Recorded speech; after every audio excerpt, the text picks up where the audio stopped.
Rajput physics. तो आज का टॉपिक है ट्वेल्थ का गैल्वेनोमीटर हो चुका था। गैल्वेनोमीटर से आगे देखें तो ये शंट का सिद्धांत है, थ्योरी ऑफ शंट। शंट को हिंदी में पार्श्ववाही भी कहते हैं। तो शंट का सिद्धांत हम देखते हैं, शंट है क्या। आज इस वीडियो में शंट है क्या, इसका सिद्धांत, इसका उपयोग हम डिस्कस करेंगे। तो सबसे पहले देखते हैं, तो हमने धारामापी या गैल्वेनोमीटर पहले पढ़ चुके थे। तो धारामापी के बारे में हम पिछले वीडियो में हो चुका था। तो धारामापी जो है एक सुग्राही उपकरण है, अर्थात ये अल्प धारा को भी वो नाप सकता है। 10 के घात -4 से भी कम धारा को वो एम्पियर धारा को नाप सकता है। माइक्रो एम्पियर धारा को भी ये माप सकता है। तो बहुत सेंसिटिव होता है। तो जैसे मान लो हम बड़े उपकरण का, बड़े परिपथ का अगर विद्युत धारा नापते हैं तो उस समय ये उसके जो कुंडली जो होती है, जैसे ये कुंडली है, ये कुंडली जलने की संभावना हो जाती है। साथ में संकेतक को आगे पीछे बढ़ने के लिए जगह भी कम मिलता है, तो संकेतक भी टूट सकता है अगर अधिक धारा हुआ तो। 5 एम्पीयर धारा से अधिक हुआ तो संकेतक टूटने का डर हो सकता है। तो ऐसे संभावित त्रुटि को दूर करने के लिए इसके समांतर क्रम में एक अल्प प्रतिरोध की चालक तार लगा देते हैं, जिसको कहते हैं शंट। तो चलिए शंट क्या होता है इसको पहले से डिस्कस करते हैं।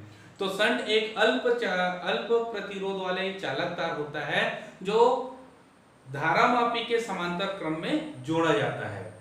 यह धारामापी में होने वाली क्षति को दूर करता है। तो चलिए आज स्टार्ट करते हैं इसको।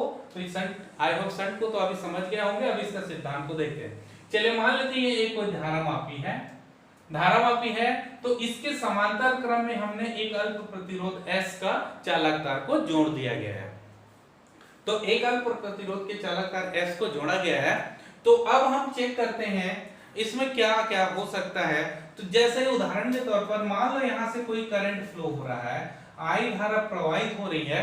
तो जब धारा के मार्ग में अगर दो रास्ते होती है, तो हमने देखा है कि प्रतिरोध, अगर विद्युत धारा मार्ग में अगर दो रास्ते मिले, तो दो रास्ते मिलेगा तो वो उस रास्ते में ज्यादा धारा बहेगी जिस रास्ते में प्रतिरोध कम होता है। उदाहरण के तौर पर देखें, पानी का बहाव होते रहता है, तो जिस दिशा पर पानी में बहाव की दिशा में रुकावट ज्यादा होती है उस दिशा पर पानी कम बहता है, और जहां रुकावट कम होती है वहां पे पानी ज्यादा बहता है। वही स्थिति यहाँ पर भी है। तो जैसे मान लो यहाँ से I धारा प्रवाहित हो रही है, तो ये दो रास्ते हैं, ये धारामापी है और दूसरा एक शंट की ओर है। तो शंट का प्रतिरोध तो कम है, अल्प प्रतिरोध है।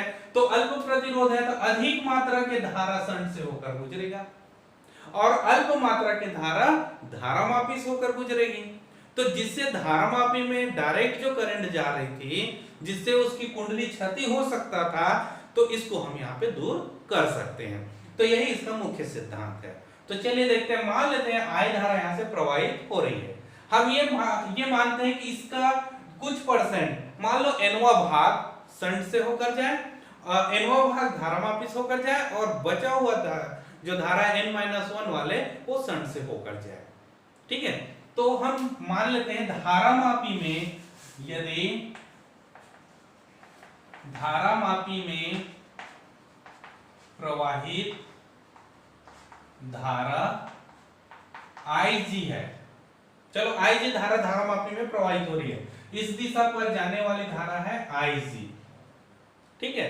तो यहां पर कौन सा धारा जाएगा, इसका nवां भाग धारा चला जाएगा।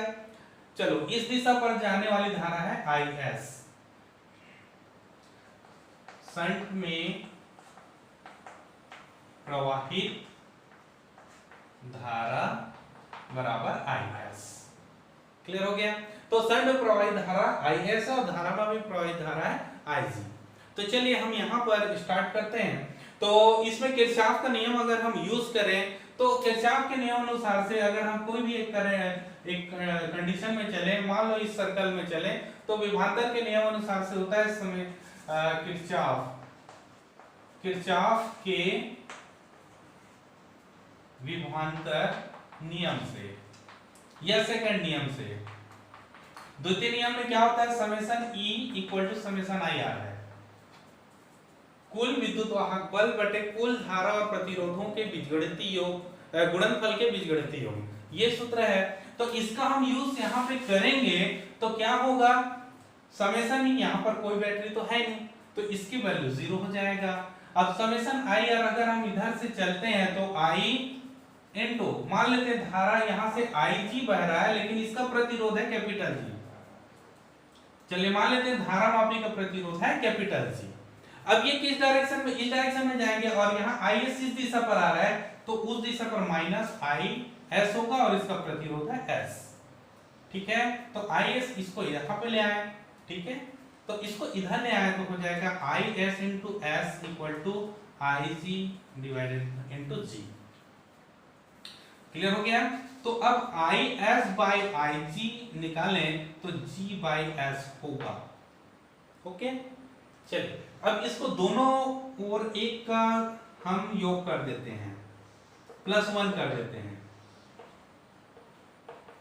तो क्या होगा, IS by IG plus IG हो जाएगा equal to G plus S by S होगा जनरली। तो ये है क्या, अब देखो यहां से I गया 2 भाग में बटा, IG उधर और IS इधर, तो यही ये पूरे टोटल जब मिलेंगे तो क्या बनेगा, I बनेगा। दैट इज, इसके आगे देखो ये हो जाएगा I बाई, ये पूरा टोटल हो जाएगा I by IG equal to G plus S by S। ठीक है, अब हमारा उद्देश्य क्या था, हमारा उद्देश्य था यहां जो धारा बह रहा है वो nवा भाग होना चाहिए पूरे हिस्से का, यानी उस पूरे हिस्से में बहने वाली धारा का केवल nवा भाग धारामापी में जाए। अर्थात हम ये कह सकते हैं IG का मान, थ्योरी के अनुसार से देखें तो IG का मान क्या होगा, I का nवा भाग होना चाहिए। टोटल n भाग जा रहा है उसमें nवा भाग I में पहुंच रहा है, तो ये कंडीशन है। तो अब इसको इंटरचेंज करें तो n इक्वल टू होगा I by IG, n equal to I by IG। बस ये फॉर्मूला को यहाँ पे रख दें तो क्या मिलेगा आपको, ये वाला यहां से रख देते हैं तो क्या होगा, n equal to G plus S by S। Transfer कर लो इसको तो NS equal to G plus S, S को इधर लाओ, NS minus S equal to G, S को कॉमन निकालो, n minus 1 equal to G। So S equal to है G अपॉन n माइनस 1। तो इस थ्योरी से यहाँ पे शंट का प्रतिरोध डिफाइन किया जाता है, शंट का प्रतिरोध रखा जाता है। फॉर एग्जांपल लेट देन धारा मापी का प्रतिरोध है 50 ओम है। चलो एक एग्जांपल ले लेते हैं। एग्जांपल, यदि धारा मापी का प्रतिरोध है 50 ओम है, ठीक है, धारामापी प्रतिरोध 50 ओम है और इसमें मात्र 10% धारा वहां पे बहाना है, ठीक है, तो यहाँ पे 10% धारा बहना है, ठीक है। तो IG का मान कितना हो गया, 10%, दैट मीन्स 10/100, 10वां भाग जाना है उसमें, अर्थात कितना हो जाएगा 1/10। सो n इक्वल टू कितना हो जाएगा आपका 10, n का मान 10 है तो s की वैल्यू क्या हो जाएगी, यहाँ से फॉर्मूला में हम देखें तो s इक्वल टू आपको मिलेगा g अपॉन n माइनस 1 से, g का मान है 50, इसका है 10 माइनस 1 इक्वल टू 50/9 बराबर कितना हो जाएगा 9×45 बचेगा 5, लगभग इतना ओम, 5.5 ओम का शंट लगेगा। ओके, तो समझ में आ गया। तो ये है शंट का सिद्धांत। चलिए शंट का उपयोग देखते हैं। तो सबसे पहला उपयोग है धारामापी को अमीटर में बदलना। धारामापी को अमीटर में उचित परास के अमीटर में बदला जा सकता है। तो उचित परास कहने का मतलब जितना आप निकालते हो, जैसे 5 एम्पियर का मीटर बनाना है, 10 एम्पियर का मीटर बनाना है, तो उसके आधार पर आप इसको बना सकते। इससे कम बनाना है तो कम के लिए माइक्रोमीटर निकालना है तो वो भी बना सकते हो आप। तो ये धारामापी जो है को अमीटर में बदलने के लिए शंट का उपयोग करते हैं। तो अमीटर है क्या, अमीटर एक्चुअल में धारा में किसी परिपथ के विद्युत धारा को मापन करने का उपकरण है अमीटर है। तो अमीटर कैसे बनाया जाता है, तो क्या करते हैं, धारा मापी के समांतर क्रम में अल्प प्रतिरोध के चालक तार को लगाते हैं जिसको हम शंट कहते हैं। तो अल्प प्रतिरोध के चालक तार को इसमें लगा दिए समांतर क्रम में, तो ये अमीटर बन जाता है। तो धारा मापी और अमीटर में थोड़ा सा अंतर आ जाता है। धारा मापी में यहाँ पे शून्य जो है बीचों बीच रहता था, तो दोनों तरफ के करंट को बताता है, प्लस और माइनस दोनों को बताता है। लेकिन अमीटर में क्या होता है, इसका संकेतक जीरो से स्टार्ट होके उस डायरेक्शन में जाती है। तो जीरो से स्टार्ट होता है, तो यहाँ पर धारा मापी में प्लस और माइनस का साइन होता है। उसमें जब वो वायर को कनेक्ट करेंगे तो एक तरफ लाल या एक तरफ काला, दो पॉइंट बना देते हैं, अर्थात प्लस करंट को हम इस दिशा में जोड़ेंगे और माइनस को उस डायरेक्शन में आएंगे। तो धारा जिस दिशा से जा रहा है वहां पे प्लस करेंगे और जहां निकल रहा है वहां पे माइनस का साइन वाले में लगाएंगे। तो ये समांतर क्रम में शंट को जोड़ा जाता है और इस पूरे उपकरण को किसी भी परिपथ में जोड़ेंगे तो श्रेणी क्रम में जोड़ते हैं। अब क्यों जोड़ते हैं उसको हम आगे देखेंगे। तो देखिए, धारा मापी और शंट पूरा मिला दिया जाए, समांतर क्रम में जोड़ा जाए, तब वो अमीटर कहलाता है। ठीक है, तो चलिए मान लेते हैं हम इसको I परास का एक धारा मापी बना, I कोई भी वैल्यू हो सकता है, 5, 10, 15 एम्पियर का हो सकता है, उससे कम एम्पियर का हो सकता है। तो चलिए कोई धारा मापी जिसका प्रतिरोध है कैपिटल G और जिसमें IG धारा ही प्रवाहित हो सकता है, तो लिख सकते हैं एक धारा मापी जिसका प्रतिरोध कैपिटल G तथा अधिकतम धारा IG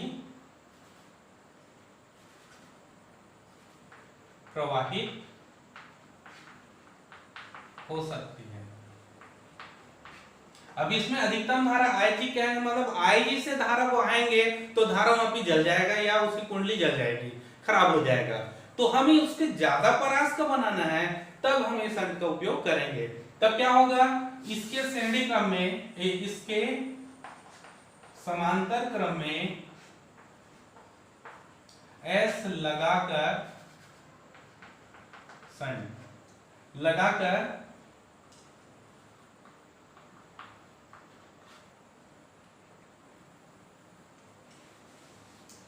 इसके समांतर क्रम में अल्प प्रतिरोध का चालक तार, जिसे हम शंट कहेंगे, चालक तार शंट लगाने से वह अमीटर में बदल जाएगा। अब प्रश्न, अमीटर में कैसे बदलेंगे, तो होता है धारा मापी को शंट लगाना है, कहां पे लगाना है, समांतर क्रम में, तब बन जाएगा। जैसे ये धारा मापी है जिसमें हमें परास कितना लेना है, I परास का लेना है, IG तक वो सह सकता है, तो उससे ज्यादा हम बहा नहीं सकते। तो इसमें फिर वही किरचॉफ का नियम हम लगाएंगे। तो किरचॉफ के नियम अनुसार से देखिए, तो यहाँ पे फिर वही कंडीशन लगा दे, समेशन किरचॉफ के नियम से, क्या है नियम, summation E equal to summation IR। तो कुल विद्युत वाहक बल बराबर धारा और प्रतिरोधों के बीजगणितीय योग। तो यहां से हम चेक करें तो आप समेशन E की वैल्यू तो 0 है, समेशन IR फिर उसी क्रम में ले लें जैसे पहले लिए थे। तो यहां से जाने वाली धारा IG, तो IG into G minus, minus क्यों, क्योंकि उल्टे डायरेक्शन में है, IS into S equal to 0 आपको मिलेगा। ठीक है, तो IG कैपिटल G और यहाँ पे धारा I इक्वल टू है IG प्लस IS, चूंकि I इक्वल टू है IG plus IS, so IS equal to क्या होगा, I माइनस IG। तो ये वैल्यू यहाँ पे रख देते हैं, तो रखेंगे तो क्या मिलेगा अपने को, IG capital G equal to, इसको ट्रांसफर कर दें तो IS की वैल्यू लिख सकते हैं I minus IG into S। Okay, तो यहां से हम I की वैल्यू निकाल सकते हैं, इसको ट्रांसफर कर दो। ठीक है, इसके आगे देखें तो S को इधर ले आए तो तो क्या हो जाएगा I minus I G equal to I G capital G by S. So I equal to होगा, इसको उधर ट्रांसफर कर दें तो I G capital G by S plus I G. तो इस प्रकार से हम उचित परास के अमीटर में इसको बदल सकते हैं। अब अगर मान लो शंट का प्रतिरोध निकालना है तो S इक्वल टू हो जाएगा आई G capital ji bye I minus I G. तो इस फॉर्मूला से हम उस शंट का प्रतिरोध निकाल सकते हैं और उसके आधार से इसमें अमीटर में बदल सकते हैं। तो देखिए धारामापी के समांतर क्रम में शंट लगा दिए। जब शंट लगाएंगे अमीटर होगा तो ध्यान रखना है प्लस और माइनस जरूर होगा, प्लस माइनस लगेगा तभी वो अमीटर बनेगा। ठीक है, तो इसको इसी क्रम में जोड़ेंगे। अगर प्लस के डायरेक्शन में, अगर बैटरी के पॉजिटिव डायरेक्शन में आप जोड़ेंगे तो इधर को जोड़ेंगे, इधर को नहीं तो संकेतक टूटने का डर होगा, उल्टा हो जाएगा। और इस परिपथ को हम समांतर क्रम में परिपथ में श्रेणी क्रम में जोड़ेंगे। और क्यों जोड़ेंगे उसका रीजन आगे देखते हैं। चलिए धारामापी का अमीटर का प्रतिरोध अगर हम देखें तो क्या होगा, अमीटर और इसके बीच में ये पूरे का प्रतिरोध कहलाएगा अमीटर का प्रतिरोध। अब यहाँ पर देखो G और S दोनों समांतर क्रम में जुड़ा है, तो चलिए अमीटर का कुल प्रतिरोध है R, मान लेते हैं R A है, मान लेते हैं। तो R A की वैल्यू क्या होगी, चूंकि ये समांतर क्रम में जुड़ा हुआ है तो समांतर क्रम में व्युत्क्रम का योग होता है R A equal to 1/G plus 1/S, जहाँ G जो है धारामापी का प्रतिरोध है, S शंट का प्रतिरोध है। अब इनको हल करें तो क्या होगा S plus G upon GS। So RA equal to हो जाएगा GS by G plus S। तो यहाँ पर देखेंगे कि ये प्रतिरोध RA जो है G और S दोनों से कम होता है, G और S दोनों से कम होता है। तो अब देखिए इसका प्रतिरोध कम है, कम प्रतिरोध का चालकता है, कम प्रतिरोध का है, अमीटर का प्रतिरोध कम होता है। अब एक आदर्श प्रतिरोध,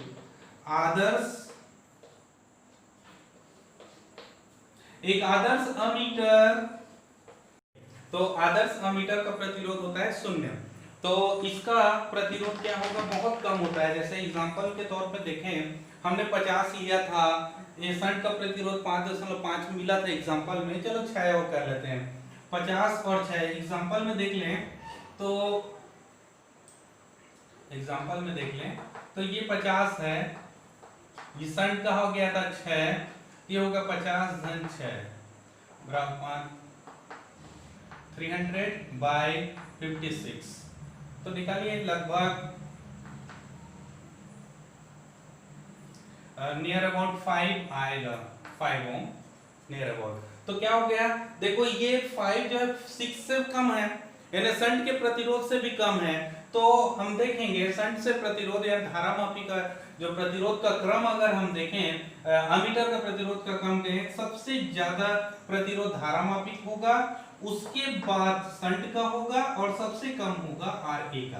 तो प्रतिरोध कम होता है तो इसको हम कहां पे जोड़ेंगे, श्रेणी क्रम में। अगर मान लो समांतर क्रम में इसको जोड़ दें तो सभी धारा इसी की ओर चला जाएगा, धारामापी में चला जाएगा और बाकी उपकरण में धारा नहीं जाएगा। इसलिए इस उपकरण को, अमीटर को हमेशा श्रेणी क्रम में जोड़ा जाता है विद्युत परिपथ में। तो चलिए चलिए देखते हैं। अब धारामापी को वोल्टमीटर में बदलना है, दूसरा उपयोग है। तो धारामापी को हम वोल्टमीटर में बदल सकते हैं। वोल्टमीटर है क्या, वोल्टमीटर एक ऐसा उपकरण है जो किसी परिपथ के दो बिंदुओं बीच के विभवांतर को नापता है, वोल्ट को नापता है, उसको हम कहेंगे वोल्टमीटर। तो वोल्टमीटर बनाने के लिए क्या करते हैं, धारामापी के श्रेणी क्रम में, ध्यान से सुनिए, धारामापी के श्रेणी क्रम में उच्च प्रतिरोध को जोड़ा जाता है। धारामापी के श्रेणी क्रम में उच्च प्रतिरोध। अब यहाँ पर उच्च प्रतिरोध को शंट नहीं कह सकते, शंट का अर्थ होता है निम्न प्रतिरोध, ठीक है। तो धारामापी के श्रेणी क्रम में उच्च प्रतिरोध को जोड़ दें तो इस उपकरण को कहेंगे वोल्टमीटर। धारामापी के श्रेणी क्रम में, श्रेणी क्रम मतलब इसकी कुंडली के श्रेणी क्रम में जोड़ना है और उच्च प्रतिरोध को जोड़ दें तो ये कहलाता है वोल्टमीटर। तो चलिए वोल्टमीटर का प्रतिरोध किस प्रकार से हम निकालेंगे, कैसे होगा, तो इसको हम चेक करते हैं। चलिए मान लेते हैं इसको हम एक V वोल्ट मीटर नापने का उपकरण बनाना चाह रहे हैं, यानी V की वैल्यू हो सकता है 220, 240 जितना भी हो, V वोल्ट का हमें यहाँ पे मीटर वोल्ट मीटर बनाना है। क्लियर है? तो V वोल्ट का वोल्ट मीटर बनाना है तो उसके लिए जैसे मान लो इसमें चूंकि ये धारामापी है, धारामापी में श्रेणी क्रम में जुड़ा हुआ है, तो इसलिए IG धारा ही बहाएंगे, I धारा बहा नहीं सकते। ठीक है, तो IG धारा बहेगा क्योंकि अधिकतम धारा इसमें IG जब बह रहा है, और ये कैपिटल R इस श्रेणी क्रम में है, इसलिए इस पूरे परिपथ में IG ही धारा बहेगी। तो IG धारा बह रही है, अब श्रेणी क्रम में जुड़ा हुआ है, तो इसमें अगर हम देखें तो क्या हो जाएगा इसका विभवांतर। हाँ देखिए, तो इसमें वोल्ट मीटर में बदलने से पहले मान लेते हैं यहाँ पर इस पूरे का प्रतिरोध, इस पूरे यहाँ से दोनों बिंदुओं का, जो वोल्ट मीटर के दोनों बिंदुओं का बीच का विभवांतर मान लो V है, विभवांतर V है, तो V बराबर क्या हो जाएगा, तो अपने को पता है धारा बराबर होता है विभवांतर बटा प्रतिरोध, ओम के नियम से। तो IG धारा बराबर होगा विभवांतर कितना यहां से यहां तक V है, और प्रतिरोध क्या होगा, चूंकि श्रेणी क्रम में जुड़ा है तो सीधा जुड़ जाएगा G प्लस R, ये विभवांतर होगा। अब यहीं से इसको ट्रांसफर कर दें तो ये इधर आएगा G plus R equal to V upon IG, R को उधर ट्रांसफर कर दें, सॉरी G को उधर ट्रांसफर कर दें तो R equal to V upon IG minus capital G। तो ये है उच्च प्रतिरोध का मान जो इस वोल्ट मीटर में लगाना है, धारामापी में लगाना है अमीटर बनाने के लिए, सॉरी वोल्ट मीटर बनाने के लिए। तो अब इसका प्रतिरोध देखें, प्रतिरोध देखें तो R भी कर लिख देता हूं इसको, तो चूंकि श्रेणी क्रम में जुड़ा है तो सीधा जुड़ जाएगा G plus R, G plus R। तो अब देखो ये उच्च प्रतिरोध है, ये उच्च प्रतिरोध है और धारामापिक प्रतिरोध दोनों जुड़ा हुआ है, तो ज्यादा प्रतिरोध हो गया, यानी इसका प्रतिरोध ज्यादा होता है, तो वोल्ट मीटर का प्रतिरोध अधिक होता है। तो एक आदर्श वोल्ट मीटर का क्या होगा, आदर्श वोल्ट मीटर का प्रतिरोध अनंत ओम होता है, ध्यान रखना, एक आदर्श वोल्ट मीटर का प्रतिरोध अनंत ओम होता है, अनंत ओम प्रतिरोध वाले हैं। तो अब बताइए विद्युत परिपथ में हम कहां जोड़ें इसको, अगर विद्युत परिपथ में इसको जोड़ना है तो हमेशा समांतर क्रम में जोड़ेंगे। तो समांतर क्रम में इसलिए जोड़ेंगे क्योंकि यहाँ विद्युत धारा वोल्ट मीटर से ना होके पूरे परिपथ में चढ़ेगा। अगर इसी को गलती से श्रेणी क्रम में जोड़ दें तो संपूर्ण धारा को वो रोक लेगा। जैसे एग्जांपल के तौर पर देख लेते हैं, चलिए ये एक प्रतिरोध है, यहाँ पे एक बैटरी लगा हुआ है, ये करंट फ्लो हो रहा है, ठीक है, चलिए कोई भी एक रेजिस्टेंस है R, यहाँ पे बैटरी लगा हुआ है, ये पॉजिटिव और एक है नेगेटिव। अब आपने को यहाँ पे धारा मापी और वोल्ट मीटर दोनों को लगाना है, अमीटर और वोल्ट मीटर दोनों को लगाना है। तो अमीटर हम कहाँ पे लगाएं, तो अमीटर को हम इसके श्रेणी क्रम में लगाएंगे, अमीटर को ये पॉजिटिव और ये नेगेटिव साइड को। अब वोल्ट मीटर को हम कहाँ लगाएं, तो इसको वोल्ट मीटर को हम यहाँ पे लगाएंगे, ये पॉजिटिव और ये नेगेटिव। देखो इस प्रतिरोध के समांतर क्रम में लगाया गया है और इस परिपथ में श्रेणी क्रम में अमीटर को लगाया गया है। तो वोल्ट मीटर समांतर क्रम में लगाएंगे और अमीटर को श्रेणी क्रम में। याद रखना ओम के नियम में ये वाला भाग किए थे। तो देखिए यहाँ पर अगर इसको श्रेणी क्रम में लगाएंगे तो फायदा क्या है, इसका प्रतिरोध कम है यानी शून्य है, तो ये धारा को रोकेगा नहीं, सीधा जाने देगा। और इसका प्रतिरोध उच्च है तो यहाँ से धारा कम बहेगी और प्रतिरोध से धारा ज्यादा बहेगा। प्रतिरोध की जगह मान लो तो यहाँ पे लाइट लगा दिए हैं, ठीक है, चलो एक लाइट एग्जांपल के तौर पर यहाँ पे एक हमने बल्ब लगा दिया। तो बल्ब लगाएंगे तो क्या होगा, इस स्थिति में बल्ब में धारा अधिक बहेगा तो लाइट अच्छे से चलेगा। अगर भूल से अगर उल्टा लगा दिए तब क्या होगा, जैसे हमने यहाँ पर वोल्ट मीटर लगा दिया, चलिए यहाँ पे एक लाइट को ले लेते हैं, चलिए ठीक है, ये है मान लेते हैं ये वोल्ट मीटर और ये अमीटर है, लेते हैं। तो ये वोल्ट मीटर है, तो वोल्ट मीटर है तो यहां से जाने वाली जो धारा है उसको ये वोल्ट मीटर पूरा रोक लेगा, क्योंकि इसका प्रतिरोध उच्च है, अधिक है, तो बहुत सारे धारा को यहाँ पे रोक देगा, अल्प मात्रा के धारा को आने जाने देगा, आगे जाने देगा। अब आगे जाने देगा तो क्या हुआ, मान लो कुछ परसेंट 10% धारा चल भी गया, तो 10% धारा जाएगा, तो यहाँ पर देखो फिर दो जगह है, तो इसमें क्या होगा, कम धारा, जहां पर कम प्रतिरोध है उस दिशा पर धारा चली जाएगी, अर्थात जितना भी धारा वो अमीटर से होकर निकल जाएगा, तो इस लाइट को या प्रतिरोध को कोई धारा नहीं मिलेगा, अर्थात ये लाइट नहीं जलेगा। ठीक है ना, तो ये गलत फिटिंग है, ये सही फिटिंग है। ठीक है, तो जब भी विद्युत परिपथ बनाए तो अमीटर को हमेशा श्रेणी क्रम में और वोल्ट मीटर को हमेशा समांतर क्रम में जोड़ेंगे। तो इस प्रकार से वोल्ट मीटर को कर सकते हैं। अब हम देखेंगे इसके न्यूमेरिकल क्वेश्चन। तो आज के लिए बस इतना है। अब नेक्स्ट वीडियो में हम देखेंगे इसका न्यूमेरिकल क्वेश्चन और ये चैप्टर कंप्लीट होता है। तो अगर ये चैप्टर आपको पसंद समझ में आया तो बिल्कुल लाइक करें, शेयर करें, और अगर कोई डाउट है तो कमेंट सेक्शन में जरूर लिखें। धन्यवाद।